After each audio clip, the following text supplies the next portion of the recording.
to a Hope 1032 podcast. As followers of Jesus, in whom all things were made, we acknowledge the Darug people as the traditional custodians of the country of where this podcast is recorded. We acknowledge their continuing connection to the land and waters, and thank them for protecting this land and its ecosystems since time immemorial. We pay our respects to elders past, present and future, and we extend that respect to all First Nations peoples listening today. Hope Book Club with Georgia and Simone. Because life's just better with a book. Hi, I'm Georgia. And I'm Simone. And welcome to episode 62 of the Hope Book Club podcast. Well, it's Sustainability Month on Hope 1032 this month. And we've been talking about how to build sustainable faith, environment, society, economy, all of that kind of, sustainability in all areas, one step at a time.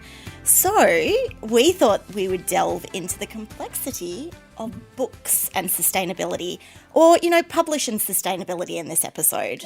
It is a really important chat, and it's not something that's actually talked about a whole lot. So stick around to the end of the episode. We'll be talking about some practical things that we can do as readers to help in this space, besides just using our Kindle. So stick around for that. But let's start with some stats, some quick stats on books and sustainability. Now, Sim, you are a stats girl. Absolutely. And you have provided these for me. I love this. Did you know that the pulp and paper industry is the world's fourth largest energy consuming industry? I mean, when I think of fossil fuels, greenhouse gases, like the really big players in the energy industry, paper is not one that comes to mind. Absolutely. But it accounts for about 5% of our total energy consumption in the world. I have a question for you. Have you ever seen paper made from scratch? I have. Have you done it yourself? Absolutely. Yes. Yeah. I did it in Tasmania a few years ago when I went on a trip with my uni friends. And I think I had seen the process before, but actually doing it, it is a long process. So actually when I think about it, how long it takes to actually make paper, from pulp. And how many other things you need to make paper. It actually isn't super surprising, but there are some good stats in here as well. There are books being produced using eco-friendly ink, eco-friendly paper. Certain papers that books are now made from have raw materials, contain up to 60% cellulose ingredients, so from plants, making them obviously a lot more eco-friendly. And most books in Australia are printed on something called FSC certified paper, which is made of responsibly sourced wood fiber, I should say, not wood fire. Because you think about logging and deforestation and everything like that, the publishing industry is a part of that because obviously paper is made from trees. But there are a number also of big publishing players in Australia like Penguin, Random House, Hachette Publishing that are doing really good stuff. Throughout this year alone, there have been a lot more environmentally sustainable practices put into place. Several are improving their waste practices, finding better ways to repurpose and recycle paper. A lot of international initiatives and guidelines with major publishing companies that are aligning with the United Nations Sustainable Development Goals, which are really great. A lot, Allen and Unwin, Penguin, Random House, Hachette, they have all established a green team, so either an in-house or a contracted sustainability team to consult on the practices that we're talking about. So I think that's a really important step. I think we kind of talk about sustainability as this blanket kind of up in the clouds term, but sometimes it really does take intentional work and intentional decisions from companies to say, this is something that's important to us. It's not just lip service. We're actually going to employ someone to really make a difference. I think that's important.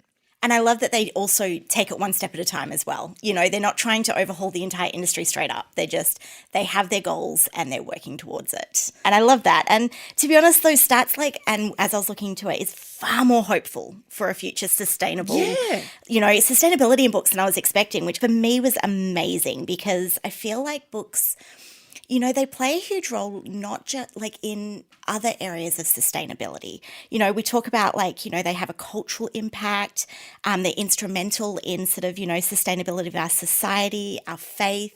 health, especially our mental health, I think. And it would be disappointing to see that curtailed rather than actually finding other ways around it and keeping books there for that sort of sustainability. Yeah, absolutely. And I think, as you touched on, books provide real access to knowledge. It's an important part of holistic sustainability worldwide. We're not just talking about the environment. We're not just talking about education. It does provide that holistic well-being, especially mental health. I mean, I think about my own mental health journey, and it's not, this is just one story, and books have quite literally saved me on so many occasions. And I think it's important to acknowledge that books have this real important role in sustainability of our own health. So it is important that in their making and creation that they have sustainability practices. Yeah.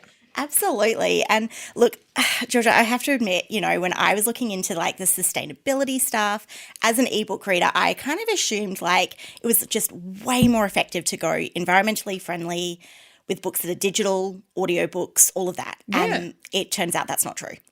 Are you serious? Are you saying like paper books are better? Have I been right this whole time? Hold up. Not quite. So a study in 2019 showed, and I'm going to go with music here a little bit because that's the study we've got, but the transition towards streaming recorded music from internet-connected devices has resulted in significantly higher carbon emissions than any previous point in the history of music. Okay. And so streaming music has that very similar characteristics to digital audio, right? It's increased emissions due to electricity used, not just in reading, but in transferring files, the internet used, charging of devices, and the big one is storage, digital storage required. So you think about it's not just out there in nothing. There's massive digital storage required to keep all of that stuff that's on the internet there for us. And we talk about, the cloud and things like that, but there has been a lot of talk, especially in the last 5 to 10 years, about your digital footprint. Yeah. And a lot of that starts with managing your storage and looking at what needs to be deleted, et cetera, et cetera. So the fact that books, especially, being such large files, and especially audio books, I can imagine that they would take up a lot of storage. They take storage, and you need servers, you need storage farms to be able to, and that takes a whole pile of electricity, a whole pile of digital and electronics that we're still working out how to sustainably, not just sustainably create, but recycle all of that. And so, books, I think we have to acknowledge that, there is books are physical books, digital books, audio books, all of that, not necessarily worse or better than each other. They each have their own individual issues with sustainability and pros with sustainability. And so, we might be able to be digital may at this point still be a little less impactful than print books, again, depending on how you're sourcing your print books. So it is a complicated issue. Okay, so we know that there are issues, shall we say, in the book industry, whether you're dealing with print publishers, whether that's digital, e-readers or audiobooks. But what is really encouraging for me is that here in Australia, we really are making great strides to improve things. So let's get to a top 5 fun ways that we as individuals, I mean, the publishers, they are doing their thing, and that is definitely important because they have a lot of the manpower, right, to really change things. But we as individuals, we can still do stuff today. So let's talk about the things that we can do on our own sustainability reading journey, which I didn't even know was a thing until today when it comes to reading. Yeah, I love that because it can seem overwhelming, but let's focus one step at a time. And what is your first idea that you had? So number 1, and I think this is birthed out of this episode, is just be aware of the books that you are buying. Be aware of who they are being produced by, be aware of who they're being sold by, and what those businesses are doing to be more sustainable. So obviously this starts with the publishers, and there is information out there. We're going to link the reports that all the stats came from in the show notes. It's a really great independent report on books in Australia. So look at the publishers, but also look at where you're buying books. So if you're buying books from, big department stores like Big W or Kmart, fine, affordable ways, definitely, but just look at what those businesses are doing in their own sustainability practices, right? Could be better buying from small independent bookstores. We know that a lot of the smaller businesses are actively doing really great stuff in the sustainability space. So just do a bit of research. Obviously, you need to do what's best for you in the moment, but just weigh up the pros and cons. I love that. And also, especially I think with that, you know, some of the big businesses are doing great sustainability things. 100%. Amazing. And sometimes if they're closer, you're not having to use fuel. Like, so it is sort of, weighing things up, figuring out what's going to be best, but just being aware of it. For me, I want to start, and I kind of do this with my friends, but doing it properly, hosting a book swap. Oh, okay. Like a proper event. With your friends. Yeah. So you can do like a full event. You can so imagine, I guess, like a book fair, but you do it on a smaller scale. You get your friends over who also love reading. You each have a little stall. That's so have cute. like a little stall. You can have some drinks, some food, make it an event. You know, if you really want to, set up a little space where you can sit down and you can start to read a little bit and be like, ooh, I'm 15 pages in. Yes, I do want to read this one. And you can grab that and just swap between your friends rather than going and buying more books or buying things that maybe if your friend has recommended, grab it from them. Question for you. You said you do the book swap quite a lot. Yeah. One thing that I cannot get right is I give a book to a friend and then it disappears from my life. And it's neither one of our faults because I forget about it as well. How do you have a tracking system? Look, I'm going to be honest. I have a very small number of books that I'm really precious about and they don't get included in the book swap. I feel like for the rest of it, I just look at it as it's got a new home for a while. And if it doesn't come back to me, it doesn't come back to me. It's meant to be there. And maybe it goes on its own journey and gets to, go to many other people as well. Fair enough.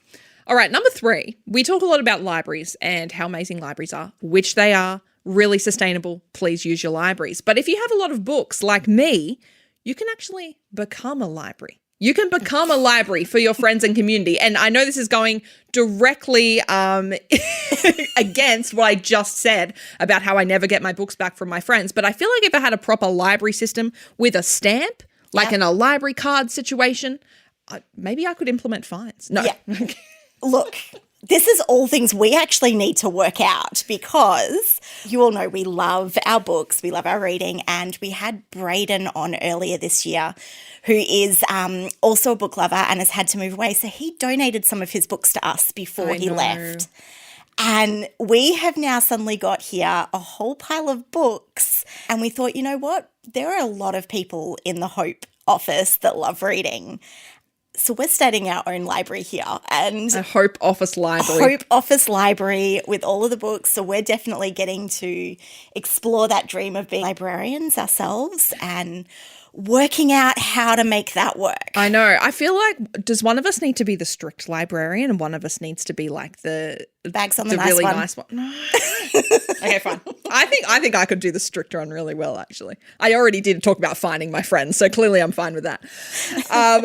But look, if you have any suggestions for us, if you're a librarian, please let us know. Jump on our Facebook group, Hope Book Club on Facebook, and give us some suggestions. We're going to be asking because we definitely need some tips. So while we, talking about libraries, using libraries, absolutely great, wonderful. One of the things I want to highlight with libraries are digital libraries. Ooh. So one of the things that is wonderful about ebooks and all of that and the way that I often read is I can go to the library from my own living room. And so many libraries, public libraries also have a digital catalogue and you can borrow digital versions of the books.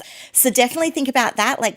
Going to libraries obviously is an amazing way to kind of reduce the footprint, support your local community as well. Libraries provide so much more than just books, but they also need us to be wanting to use them for books to continue as well. So just borrow all forms of media. Well, that's just it. They have DVDs if you're still watching. I don't think I even DVDs. have a DVD player at home. I definitely don't. I don't think even in my laptop or anything. Yeah, there's no way to play those DVDs. But for some people, that's still, the way that you watch movies, and that's awesome. And so there's libraries. They have so many options, and they also have a lot of programs to get kids into reading, getting them interested, getting them excited. It's also a really sustainable way to go and spend a couple of hours. So you can go, kids can read in the spaces in there, you can sit in there and read for a bit, and you're all using the one electricity in the one space that, was already being used, rather than the electricity and carbon footprint at home. Perfect. And it's all free, which is even better in this cost of living crisis. Number 5, our final tip for readers is just be aware of your electronic usage, your electronic usable, and how that can be limited via digital or audiobooks. It's kind of what we've touched on, but I think we'd end on that tip. Also, make sure you recycle your digital devices. If you have an old Kindle, if you have an old phone, old batteries from things, the great thing about libraries, most of them actually have a mobile phone recycling service in them. It often are connected with charities. I know, for example, my local library has a program where you give your old mobile phones, they repurpose them, and they give them to a domestic violence program for people escaping domestic violence, which is really, really awesome. So definitely just check out the library or just local council programs, ways that you can recycle those digital devices, because they are terrible in landfill and start to leach out all kinds of terrible things into the soil. So definitely don't do that. All right, so we've talked about general tips. Sim, what is your next personal small step on your sustainability reading journey that you'll go off and try and implement soon? Because I'm much more of an ebook reader, I find it easier to read that way, all of that. I'm decided I'm going to start looking and be much more intentional about looking into the eco-efficient ways to use devices, looking at what ebook publishers are working on making their storage and delivery systems more sustainable, and trying to prioritize that over just randomly choosing books and publishers to work with. And then obviously just the actual devices as well. Next time I do need to start looking for an e-reader, I'll be looking at sort of ones that are doing work on being more sustainable. For sure. I think for me, I'm on the other end, very much a print book girly. And I know I've said this on several different occasions, but I feel like I'm actually going to stick to it this time and try and limit my book buying, at least for a few months. There are so many books in my house that have not been read, and I think I just need to either get through them or donate them, or, maybe donate them to the Hope Office Library. I have been saying that for ages, but I think this episode in particular, and hearing these stats and just hearing how powerful the publishing and book industry can be in this space, it's kind of empowered me as I'm just one reader, but you can actually really make a difference in your own life. So, yeah. Yeah, I love that. That's amazing. Well, we hope you have found some ideas for your next step. And if you would like to look at some of the reports that we referenced, as Georgia said, they will be in the show notes, and all of that information that we've covered, reports, information, all of that will be linked. And we'd love for you to be a part of our community as well. As we mentioned, we do have a Facebook group. So if this is your first time listening, you can join the Hope Book Club on Facebook. That is going to be linked in the show notes as well. And you can also find out what book we will be reviewing next up there. We would also love this podcast to reach more people, and the way to do that is to rate, review, subscribe, and share it with your friends. Just send them a message, say, hey, I think you'll love this episode. That is how this community grows, and we're actually so excited to announce that we have gained over 100 members now in the Facebook group since the start of this year. So thank you. Thank you so much for listening, for sharing all of this stuff with your friends. Until then, stay reading. We'll catch you next time. Sim, I believe you've got a quote to end on. Yes, and I am probably going to offend all of my French ancestors right now, but from French poet Charles Baudelaire, a book is a garden, an orchard, a storehouse, a party, a company, by the way, a counsellor, and a multitude of counsellors.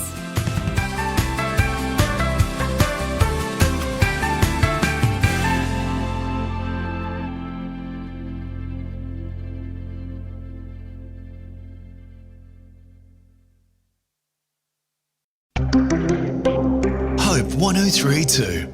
Thanks for listening.